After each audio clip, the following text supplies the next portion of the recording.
Yeah, I keep saying it's the perfect weather to do anything this weekend. I'm looking forward to it. I'm Destiny Patterson. Thanks so much for joining us here. This is the area where prosecutors say the victim was walking to work, and that's when she was approached by Mende Sombo. This comes after 2 attempted escapes. The family that owns this car describes that it flew from the other side of the street and landed on this side. You can see the damage here. President Trump is threatening action against Nigeria, accusing the government of allowing the killing of Christians.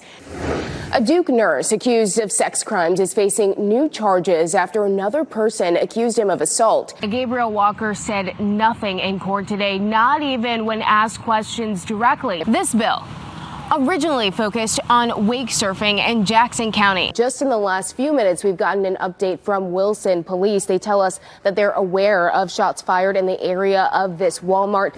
A quick search of Gregory Pettiford's name in Wake County records yielded more than a dozen mugshots, yet he was still able to get hired at multiple schools in our area. His convictions date back to the 80s, most of them fraud related. And while it was pretty easy for me to find this information, police say that he went by a different name when he applied to a Franklin County charter school. But certain steps could have caught this. Wilson Medical Center is tightening visitor rules because of a surge in respiratory illness. The hospital is limiting visitors under the age of 12. The crash happened around 1:30 this morning on Tryon Road near the Dillard Drive intersection. You mentioned the dragon boat races. Talk to me about that. What's that like? What's the significance of that? 40 teams. That's incredible. Now on WRAL, the holiday travel rush is in full swing. We'll check in on conditions at RDU this morning. Plus, plane crash details, new information from investigators about the crash that took down former NASCAR driver Greg Biffle's jet and how fans are honoring that racer this weekend. Thanks for joining us. I'm Destiny Patterson in for Laura Levine. I mean, obviously this morning it was pretty cold out there, but the rest of the day it won't really feel like we've just officially hit winter, Chris. New trouble for a state agency WRAL has been covering for years. Rebuild NC, that's supposed to help storm victims get new homes, is facing new complaints, including a lawsuit. WRAL Investigates' Sarah Kruger explains why homeowners are upset. We're officially in the holiday travel season as millions of Americans take to the road and to the sky. I mean, you're taking a live look over RDU right now. It's pretty quiet out there, but AAA predicts more than 200,000 people will fly in and out of North Carolina over the next 2 weeks. Holiday travel can be unpredictable, though. Travelers who think they have it all figured out still say that they're facing unexpected delays or issues. For the best flight experience, AAA recommends you check your flight status before you leave home. Arrive to the airport early, pack smart, and be aware of airline policies. AAA also recommends having your real ID. You still can board a flight without one, but you may have to do some extra screening in order to fly. And with a busy weekend of travel at RDU this weekend, we're taking a look at cancellations and delays. Again, another live look at the airport this morning. So far, we're keeping track of those delays and cancellations, and we'll keep you updated throughout the morning. For those taking to the road, though, this holiday season, we have your road trip checklist. First, check to see if you need to get your oil changed. Then check your tire pressure and air filter. If you're traveling north, make sure that you have that antifreeze and windshield wiper fluid that work well in cold temperatures. Good news for drivers this morning, though. Gas is cheaper this year compared to last. Here's a look at those prices across North Carolina. Here in Raleigh, a gallon of regular gas will cost you about $2.66. In Wilmington, it costs $2.62. And in Charlotte, that gallon goes for $2.63. Now, fans are paying their respects to Greg Biffle after a deadly plane crash that killed 7 people in Statesville. A memorial is growing at the NASCAR Hall of Fame in Charlotte. Fans also gathered at RFK Racing in Concord. Those who knew him say Biffle was always respectful and nice.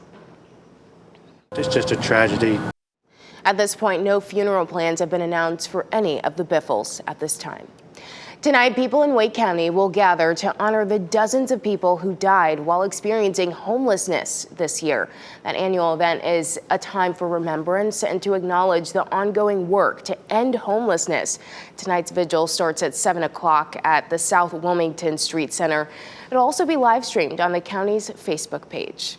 It's the last shopping weekend for Christmas, and this holiday season, retail sales in North Carolina are projected to top $43 billion. As shoppers take advantage of the final days, it's also crunch time for many store owners. The NC Retail Merchants Association says this is make or break season for lots of businesses. In some cases, it makes a determination whether a business makes a profit or not. Analysts say with fewer days this year between Thanksgiving and Christmas, this busy shopping weekend could be extra crucial for local businesses. It's a big day for football fans this afternoon. The lead in the NFC South is on the line as the Buccaneers face the Panthers at 1 o'clock at Bank of America Stadium. Then Sunday night football right here on WRAL. The New England Patriots against the Baltimore Ravens in Baltimore. Kickoff is at 8:15. And switching gears to basketball, the Duke's men's team is undefeated no more. Texas Tech pulled off the upset 82-81, really close game at Madison Square Garden. Red Raiders stormed back in the second half, erasing a 10-point halftime deficit. Pat Welter will have much more coming up in sports. Oil tanker seized. The U.S. has taken a second vessel off the coast of Venezuela. How this connects to the rising tension between nations. Plus, photos redacted. Some photos included in the Epstein file release have since been removed from the DOJ website. The investigation into the release, which leaders call a violation of law. This is the side of the road here. You can see pieces of that pavement here on the ground. It looks like a crater basically on the side of this road here, but I want you to take a look at how they have blocked this off. They've got cones here as well as trash cans because the town doesn't have enough signage to block off some of these hazardous roads. So they're telling people to still be careful in these areas. You can see there's still a lot of pooled water here. And I want you to take a look at this home as well. It's slanted and it looks like that floodwater started to pull it over, but it managed to mostly stay in place. I talked to a couple not far from where I'm standing right now who tells me they had to fight for their lives. I held my foot like that, my knee right there, and my head there. Kathy Poole says adrenaline saved her and her husband, Richard Poole. The night floodwaters seeped into their home. And I knew if it came through there that we were both drowned. She really fought it. Yeah. I'm proud of her. That was why I was put on this earth. Behind the tears, he knows this isn't the only battle they're fighting. Her and her daughter and her brother all had cancer at the same time. And we lost her daughter and lost her brother. But she's still here. She's tough. Good Lord left me here for a reason to help. And she's thankful they'll have help on their long road to recovery. Mainly what they needed for the moment was packing up things. They didn't have boxes, so we got boxes and totes and brought those. Don't know how we're going to get through this, but somehow we will. St. Augustine's University's financial situation has been described as dire. That seriousness has trickled down to the very people who keep it running. I don't know how I would even have gas money for next week or food for my family next week. WRAL Investigates checked in with the Labor Department. As of Monday, the department has opened 22 cases involving the school since last December. 4 of them have been resolved so far. This employee says they're missing 7 paychecks dating back to March 22nd. And it's hard because it's been going on for approximately 6 months, trying to make ends meet. And you say 6 months because they were previously delayed as well. Right. So why stay? You've committed to seeing the students through. The next step is to save yourself. But also, you want to be hopeful, too. WRAL Investigates obtained this letter written by the Board of Trustees Chairman Brian Boulware. In it, it says, quote, SAU will announce an immediate short-term financial solution to address payroll, student refund compensation, and other urgent operational funding needs. I reached out to the school spokesperson for more specifics about this short-term solution. He told me interim president Dr. Marcus Burgess would not be available to share any updates regarding pay or the university's situation at this time. But week after week, it seems like there is an excuse. And it's kind of hard to trust someone when you cannot see the clear picture. It's almost like, just trust me. I'm not going to let you fall.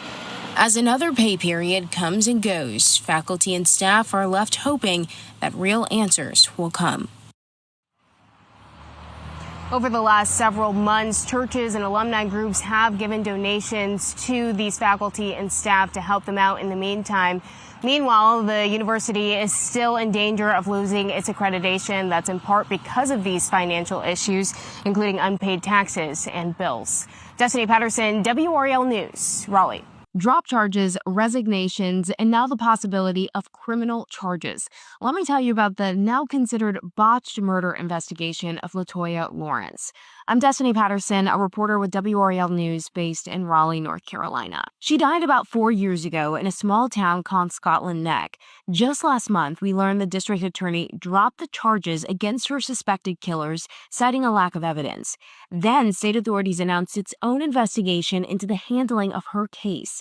Lawrence's family accused Scotland Neck police officers of not properly investigating and mishandling evidence. She didn't deserve to die. Fast forward to last week, and the police chief and a captain resigned at the request of the town board.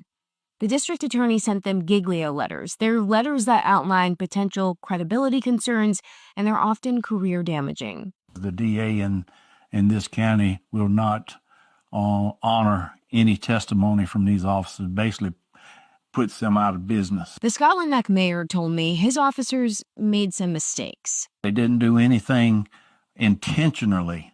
They just made some poor judgments in some of the investigation. Now the district attorney of a neighboring county is reviewing the findings of the state's investigation and will decide whether to charge the officers. I asked the Scotland Neck mayor about the credibility of his officers and what's next for the police department. You can hear his answers on WRAL.com.